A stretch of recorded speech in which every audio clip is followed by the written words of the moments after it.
اس video میں کہانی The Fox and the Stork کے سوال جواب کو مکمل کیا جائے گا۔ The Fox and the Stork جو کہ ایک لومڑی اور ایک بگلے کی کہانی ہے، جس میں ایک لومڑی جو ہوتی ہے وہ بہت ہی چالاک ہوتی ہے اور بگلے کو اپنے گھر وہ جب دعوت پر بلاتی ہے تو اس کے پیچھے اس کا ایک کوئی مقصد ہوتا ہے، یعنی کہ وہ دراصل اس پر ایک طرح کا پرینک کرنا چاہتی ہے، جس کا مطلب ہوتا ہے وہ چالاکی کے ساتھ اسے دھوکہ دے کر اس کا ایک طرح سے مذاق بنانا چاہتی ہے۔ تو وہ کیا کرتی ہے، وہ اس بگلے کو اس طرح کی جو سیدھی پلیٹیں ہوتی ہیں ان میں وہ کھانا پیش کرتی ہے، جو کہ بگلا نہیں کھا سکتا کیونکہ اس کی چونچ تو لمبی اور پتلی ہوتی ہے۔ اور پھر کیا ہوتا ہے، بگلا جو ہوتا ہے اسے غصہ آ جاتا ہے، وہ سمجھ جاتا ہے یہ ساری بات، اور پھر وہ کیا کرتا ہے، لومڑی کو اپنے گھر بلاتا ہے اگلی شام دعوت پر۔ اور پھر جب لومڑی اس کے گھر جاتی ہے تو بگلا بھی وہی کرتا ہے، وہ بجائے سیدھی پلیٹوں کے کہ جس سے لومڑی آسانی سے کھا سکے، وہ کھانا جو ہے اس کو وہ پیش کرتا ہے اس طرح کے مرتبانوں میں، یعنی کہ جن کی کہ جو گردن ہوتی ہے یا اس کا جو منہ ہوتا ہے مرتبان کا، وہ پتلا ہوتا ہے، تنگ ہوتا ہے، اور اس میں سے یہ جو لومڑی ہے وہ آسانی سے اپنا منہ اندر نہیں ڈال سکتی، لہٰذا وہ کھانا نہیں کھا پاتی، یعنی کہ وہ بھوکی ہی رہ جاتی ہے۔ اور اس طرح سے جو کچھ اس نے کیا ہوتا ہے پہلے بگلے کے ساتھ، وہی پھر اس کے ساتھ ہوتا ہے، اور اسے اس طرح سے احساس ہو جاتا ہے کہ اگر دوسروں کے ساتھ کوئی برا سلوک کیا جائے اور وہی سلوک آپ کے ساتھ ہو تو پھر آپ کو اچھا نہیں لگتا، لہٰذا اسے اپنی اس بات پہ شرمندگی ہوتی ہے۔ اور اس کہانی سے ہمیں بہت اچھا سبق ملتا ہے کہ ہمیں کبھی بھی دوسروں کا مذاق نہیں اڑانا چاہیے، انہیں ڈی گریڈ نہیں کرنا چاہیے، یعنی انہیں نیچا نہیں دکھانا چاہیے، انہیں اپنے سے کمتر نہیں سمجھنا چاہیے، کیونکہ اللہ تعالیٰ نے ہم سب کو برابر پیدا کیا، اور اللہ تعالیٰ کو ایسی باتیں بالکل پسند نہیں ہیں کہ اگر اللہ کی کسی دوسرے بندے کا ہم دل دکھائیں، لہٰذا ہمیں دوسروں کے ساتھ بالکل اسی طرح سے پیش آنا چاہیے جیسا کہ ہم چاہتے ہیں کہ لوگ ہمارے ساتھ پیش آئیں۔ تو چلیے اب دیکھتے ہیں اس سبق سے متعلق سوال جواب۔ Section B, reading and critical thinking, part 1، reading comprehension.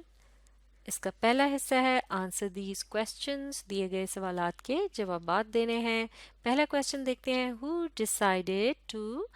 Make fun of the stock, یعنی یہ فیصلہ کس کا تھا کہ وہ بگلے کا مذاق اڑائے؟ جی ہاں، یہ ارادہ جو یا فیصلہ جو تھا وہ فاکس کا تھا،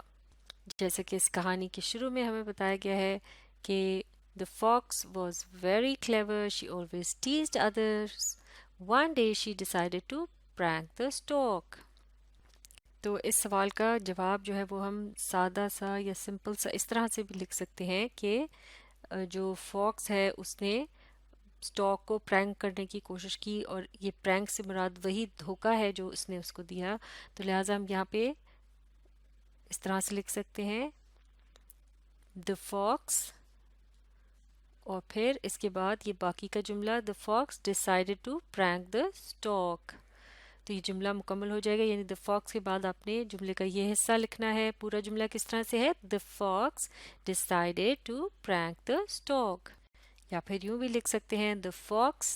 شروع میں یہاں لکھیں گے، اور اس کے بعد یہ جو باقی کا جملے کا حصہ ہے decided to make fun of the stork، اور آخر میں فل سٹاپ۔ اس طرح سے بھی اس جملے کو مکمل کیا جا سکتا ہے۔ اب دیکھتے ہیں اگلا جملہ، How did the fox serve the meal؟ جو لومڑی تھی اس نے کھانا کس طرح سے پیش کیا؟ تو اس کا مکمل جواب ہمیں یہاں ملتا ہے اس کہانی میں، جہاں یہ بتایا گیا ہے کہ the fox served the meal in flat dishes cunningly، یعنی بڑی چالاکی کے ساتھ جو لومڑی تھی اس نے سیدھی پلیٹوں میں کھانا پیش کیا۔ اس سے مکاری بھی کہہ سکتے ہیں، یعنی اس میں اس کا ایک مقصد تھا کہ جس کے تحت وہ یعنی وہ جو بگلا ہے اس کو دراصل وہ اس کا مذاق اڑانا چاہتی تھی۔ اور آگے جیسے کہ لکھا ہے the stork was unable to eat as his beak was so long، جیسے کہ بگلے کی چونچ لمبی تھی اور وہ کچھ کھا نہ سکا، اور it was difficult for him to eat from the flat dish، جیسے کہ اس کے لیے مشکل تھا سیدھی پلیٹ میں سے کھانا۔ تو اس طرح سے یہ سوال کا مکمل جواب ہو گیا کہ جو فاکس تھا اس نے کس طریقے سے وہ کھانا پیش کیا، اور وہ اس میں یہ بھی ہم نے پوائنٹ کور کیا کہ وہ پھر اس اسٹاک کے لیے یعنی بگلے کے لیے دقت کا باعث بنا، اس کو مشکل پیش آئی، اس کھانے کو وہ کھا نہ سکا۔ اگلا سوال دیکھتے ہیں، how should we treat our friends discuss, یعنی ہمیں اپنے دوستوں کے ساتھ کس طرح سے پیش آنا چاہیے، ان کے ساتھ کیا سلوک رکھنا چاہیے۔ تو اس کو ہم نے تفصیل سے بتانا ہے، لیکن اپنا جو سوال ہے اس کا جواب ہم اس طرح سے اس کہانی کی مدد سے شروع کر سکتے ہیں، جیسا کہ جب اسٹارک نے فاکس کو اپنے گھر بلایا تھا اور اس کو جب مرتبان میں کھانا دیا اور وہ کھانا نہ کھا سکا، اس کی جو ہے منہ چونکہ چھوٹا ہوتا ہے اور وہ جو مرتبان ہے اس کی کا جو منہ ہے وہ تنگ تھا، اور وہ اس طرح سے فاکس بھوکا رہ گیا تو اس کو پھر احساس ہوا، شرمندگی ہوئی، تو پھر جو اسٹارک تھا اس نے اس کو ایک بڑی اچھی نصیحت کی تھی۔ تو اس سے ہم اپنے جواب کو شروع کر سکتے ہیں، جہاں یہ بتایا گیا تھا یہاں اسپیچ مارکس کی ضرورت نہیں ہے، ہم ڈائریکٹ بھی لکھ سکتے ہیں۔ اس طرح سے ہم اپنا جواب شروع کریں گے کہ do not make fun of اور degrade anyone for any reason, اور پھر اگلا جملہ، اللہ سبحانہ و تعالیٰ has made us all equal, اور پھر یہ فل سٹاپ کا نشان، آخر میں اسپیچ مارکس لگانے کی ضرورت نہیں ہے۔ تو یہ جو دو جملے ہیں یہ ہم استعمال کر سکتے ہیں۔ اس کے علاوہ ہم اب اس بات کو مزید تفصیل میں بتا سکتے ہیں، کچھ ایک دو پوائنٹس اپنی طرف سے بھی، کہ کس طرح سے ہمیں اپنے دوستوں کو ٹریٹ کرنا چاہیے۔ تو لہٰذا ہم یہ کہہ سکتے ہیں کہ بالکل اسی طرح سے ہمیں اپنے جو دوست ہیں ان کے ساتھ بھی ہمدردی سے یا رحم دلی سے پیش آنا چاہیے، ان کے ساتھ اچھا برتاؤ رکھنا چاہیے، اور ہمیں ان کے ساتھ بالکل ویسے ہی پیش آنا چاہیے جیسے کہ ہم چاہتے ہیں کہ وہ ہمارے ساتھ پیش آئیں۔ تو اس بات کو ہم انگلش میں اس طرح لکھ سکتے ہیں کہ سملرلی، بالکل اسی طرح سے، we must treat our friends with kindness, ہمیں اپنے دوستوں کو نرمی کے ساتھ ان کے ساتھ پیش آنا چاہیے۔ We must do unto them، ہمیں ان کے ساتھ ایسا سلوک کرنا چاہیے، what we like to be done to us، جیسا کہ ہم اپنے ساتھ چاہتے ہیں۔ اور اس سوال کو ہم مزید جو سوال جو تھا اس کے مطابق اس جواب کو ہم مزید اس طرح سے تھوڑا سا اور تبدیل کر سکتے ہیں کہ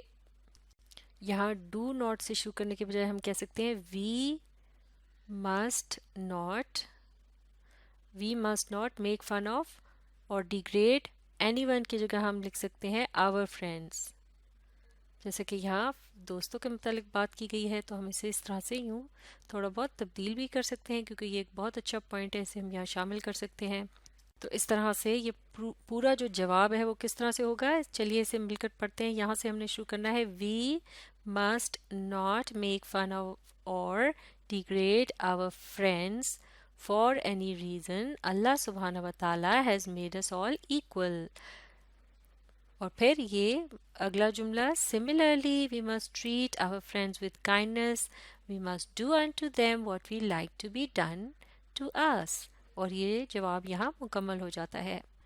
تو یہ مشق مکمل ہو چکی ہے۔ اب آپ اس ویڈیو کو ری پلے کیجیے اور اس کے ساتھ ساتھ پڑھنے، سمجھنے اور ان سوالوں کے جوابات کو لکھ کر پریکٹس کرنے کی کوشش جاری رکھیے۔